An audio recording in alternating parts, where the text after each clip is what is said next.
जय जिनेंद्र। आज का टॉपिक हमारा है वो है चत्तारी दंडक का महत्व। देखिए, नमोकार मंत्र तो प्रत्येक जैनी जो है वो बोलता ही है। तो नमोकार मंत्र महामंत्र कहलाता है। ठीक है, तो नमोकार मंत्र को महामंत्र क्यों बोलते हैं, आज हम इस चीज़ को पहले जानते हैं। देखिए, हमने पिछली जो हमारी क्लास थी वो थी द्रव्यों की। ठीक है, हमने 6 द्रव्य समझे थे। जीव और पुद्गल जो है ये संसार को कॉन्स्टिट्यूएंट करने वाले मेजर द्रव्य हैं। ठीक है, 2 द्रव्य सबसे इम्पॉर्टेंट है, वो है जीव और पुद्गल। ठीक है, ये पूरा जो खेल जो संसार का है वो जनरली जीव और पुद्गल इन 2 द्रव्यों से ही चलता है।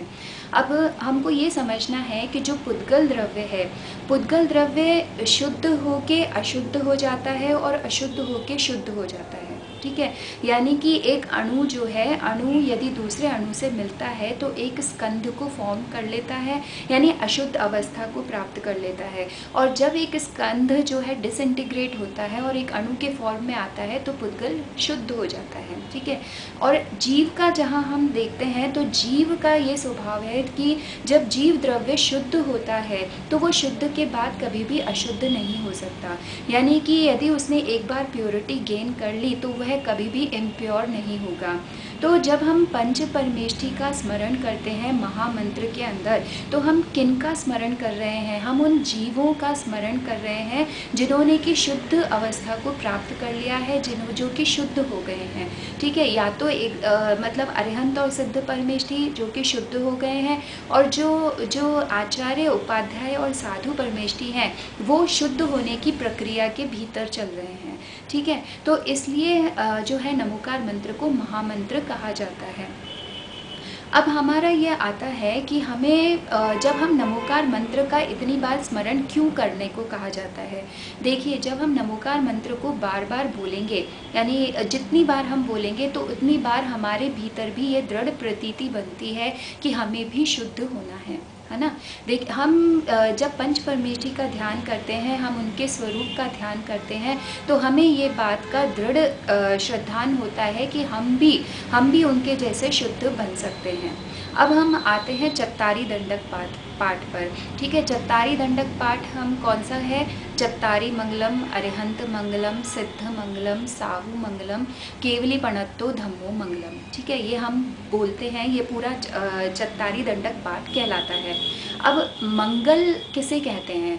मंगल का मतलब होता है कि जो कि पापों को गलाए या पापों को नष्ट करे, या फिर जो कि सुख की स्थिति में पहुंचाए हमें, है ना। तो ये कहलाता है मंगल। तो मंगल कौन है? यानी कि हम जीव द्रव्य हैं, तो हमारे लिए सर्वश्रेष्ठ मंगल स्वरूप कौन है? तो ये कहा गया है कि 4 मंगल हैं। 4 मंगल कौन है? अरिहंत मंगलम। तो अरिहंत भगवान को मंगल स्वरूप माना है। अरिहंत परमेष्ठी कौन होते हैं? जिन्होंने कि 4 घातीय कर्मों का क्षय करके अनंत दर्शन, अनंत ज्ञान, अनंत सुख, अनंत वीर्य प्रकट करा है, जो कि 18 दोषों से रहित हैं, वीतरागी हैं, सर्वज्ञ हैं, हितोपदेशी हैं, है ना। और जिन्होंने कि केवल ज्ञान प्रकट कर लिया है, जिनका समोशरण का वैभव है ना, और जो कि सब जीवों को जो है मोक्ष मार्ग का रास्ता बताते हैं, तो वो अरिहंत परमेष्ठी हैं। तो हमारे और आपके लिए वो मंगल हैं। ठीक है, उसके बाद आता है सिद्ध मंगलम। तो सिद्ध परमेष्ठी कौन होते हैं? सिद्ध परमेष्ठी जिन्होंने 8 कर्मों को नष्ट कर दिया है ना, जो कि परम पद में स्थित हैं, जो कि अष्टम वसुधा मतलब लोक के बिल्कुल अंत अग्रभाग में स्थित हैं। ठीक है, तनुवात वलय के आधार से स्थित है। ठीक है, अब जो है वो परम सुख की स्थिति के अंदर है, यानी कि जिसके आगे किसी और चीज़ की रिक्वायरमेंट ही नहीं है, जो कि 100% सुख है उसमें स्थित हैं, तो वो हमारे लिए मंगलभूत है। ठीक है, उसके बाद में तीसरे पे आता है कि आज साहू मंगलम। तो साहू मंगलम जब हम बोलते हैं तो साहू मंगलम के अंदर तीनों आ जाते हैं, आचार्य, उपाध्याय और साधु परमेष्ठी। ठीक है, तो आचार्य परमेष्ठी कौन होते हैं? आचार्य परमेष्ठी जो कि पंचाचार का पालन करते हैं, शिष्यों को दीक्षा देते हैं। ठीक है, वो एक्चुअल में हम उसको ऐसे मान सकते हैं कि वो चतुर्विध संघ में प्रिंसिपल का काम करते हैं। ठीक है, वो प्रिंसिपल हैं, उसके। अच्छा, फिर उसके बाद में हम आते हैं उपाध्याय परमेष्टि पे। तो उपाध्याय आचार्य परमेष्टि के 36 गुण होते हैं, उपाध्याय परमेष्टि के 25 गुण होते हैं। ठीक है, वो 25 गुणों से सहित हैं और जो कि शिष्यों को शिक्षा देते हैं, शिष्यों को शिक्षा देते हैं, मोक्ष मार्ग में चलने का रास्ता बताते हैं, उनको उसके बारे में शिक्षा देते हैं। ठीक है, यानी कि हम ये कह सकते हैं कि चतुर्विध संघ में वो टीचर का काम करते हैं। वो कौन है?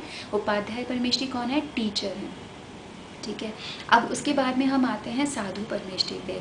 तो साधु परमेष्टि कौन होते हैं? साधु परमेष्टि वे हैं जो कि जिन्होंने कि पंचेंद्रियों को नष्ट, जिन्होंने कि हम ये कहेंगे कि जो 5 महाव्रतों को धारण करे हैं, 5 महाव्रत का पालन करते हैं, 5 समिति, ईर्या समिति, भाषा समिति, एषणा समिति, आदान निक्षेपण समिति, प्रतिष्ठापन समिति का पालन करते हैं, जो कि पंचेंद्रिय विजय करते हैं।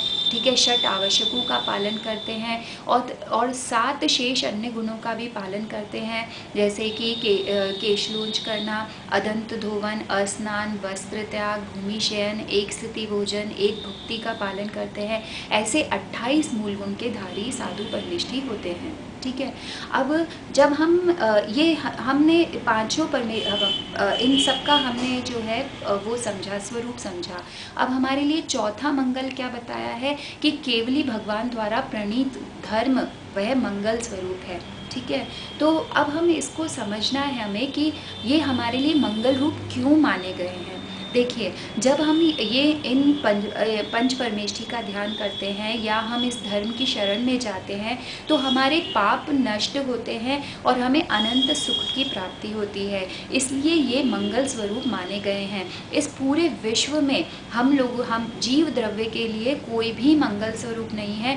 केवल अरहंत सिद्ध आचार्य उपाध्याय साधु और केवली भगवान द्वारा प्रणीत जिन धर्म ही मंगल स्वरूप है। ये सब पापों को नष्ट करने वाला है और हमको जो है सुख में डालने वाला है। अब दूसरी बात आती है, वो आता है कि चत्तारी लोग उत्तमा। ठीक है, 4 ही लोग हमारे लिए उत्तम हैं। उत्तम कौन है? वो भी पंच परमेष्टि और केवली भगवान द्वारा प्रणीत जिन धर्म, ये सब सर्वोत्तम चीज़ हैं। मतलब कि पूरे संसार में, पूरे विश्व में हमारे लिए जो चीज़ उत्तम है वो केवल पंच परमेष्टि और केवली भगवान द्वारा प्रणीत जिन धर्म ही उत्तम है। ठीक है, अब हम उसके बाद में आते हैं कि हम 4 की ही शरण में हमें जाना है। हमें किन की शरण में जाना है? हमें अरहंत परमेष्टि की, सिद्ध परमेष्टि की, आचार्य उपाध्याय साधु परमेष्टि की और केवली भगवान द्वारा प्रणीत जिन धर्म, ये ही हमारे लिए शरणभूत है। ठीक है, अच्छा, अब आता है कि हमने इन सबको, ये हमारे लिए जो है मंगल स्वरूप है, हमारे जीवन में ये मंगल को लाने वाले हैं। इन्होंने जो है अपने पापों को सर्वथा नष्ट कर दिया है। ठीक है, तो इसलिए ये हमारे, जिसके पास में जो चीज़ होती है वही चीज़ तो वो हमको देगा।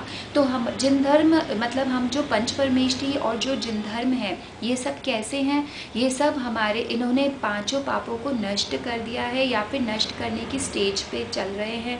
ठीक है, जो सुख में, परम सुख पद को जिन्होंने प्राप्त कर लिया है या सुख पाने की स्टेज में चल रहे हैं, तो ये ही हमारे लिए मंगलभूत हैं, उत्तम हैं और शरणभूत है। ठीक है, अच्छा, अब आता है कि देखिए ये इनको मंगल स्वरूप क्यों माना गया है। अब अगर हम इसका एग्जाम्पल ले तो आप महाभारत के समय में आप देखिए कि जब कृष्ण और अर्जुन युद्ध करने के लिए जा रहे थे, तब उनको रास्ते में मुनि महाराज दिखे। तो जैसे ही मुनि महाराज दिखे तो कृष्ण जी ने बोला कि अर्जुन, अपनी विजय तो निश्चित है, क्योंकि हमें मुनि महाराज के दर्शन हुए हैं और मुनि महाराज मंगल स्वरूप माने गए। ठीक है, तो ये चीज़ यानी कि पुराने समय से ऐसा ही मतलब देखने में आता है कि उस समय पे भी इन सबको पंच परमेष्टि को मंगल स्वरूप माना गया है। ठीक है, अच्छा, अब हम लोग ये देखते हैं कि जिसके पास में जो चीज़ है, हमें वही चीज़ हमें देते हैं। तो जो है अरहंत और सिद्ध परमेष्टि, वो सर्वोत्कृष्ट पद पर स्थित है, परमानंद की स्टेट में है और परम नॉलेज जहाँ पर है, ठीक है, सर्वोत्कृष्ट नॉलेज। तो यदि हम उनको ही मंगल स्वरूप मानते हैं, हम उन्हीं को ही उत्तम मानेंगे, हम उन्हीं को ही शरणभूत मानेंगे, तो उनके पास में जो क्वालिटीज़ हैं वो क्वालिटीज़ धीरे धीरे हमारे अंदर आएंगी। ठीक है, तो अब हमें क्या करना है, हमें क्या करना चाहिए कि हमें डेली जो है डेली चत्तारी दंडक पाठ को अवश्य बोलना चाहिए। ठीक है, ये हमें जितनी भी बार मंदिर में दर्शन करने जाते हैं तो हमें पूरा चत्तारी दंडक पाठ बोलना चाहिए, क्योंकि इसको बोलने से, जब हम इसको बार बार बोलेंगे तो क्या होता है कि हमारी आत्मा संस्कारित होती है। इसमें बार बार ऐसे संस्कार पड़ते हैं कि जो है हमारे लिए ये ही मंगल रूप है, पंच परमेष्ठी और जिन धर्म यही हमारे लिए उत्तम है, यही हमारे लिए शरणभूत है। जब ये आत्मा संस्कारित होगी तो क्या होगा कि जो अंत समय जब हमारा आएगा तो यही मंगल पाठ हमारे दिमाग में, हमारी सोच में, हमारे ज्ञान में आएगा।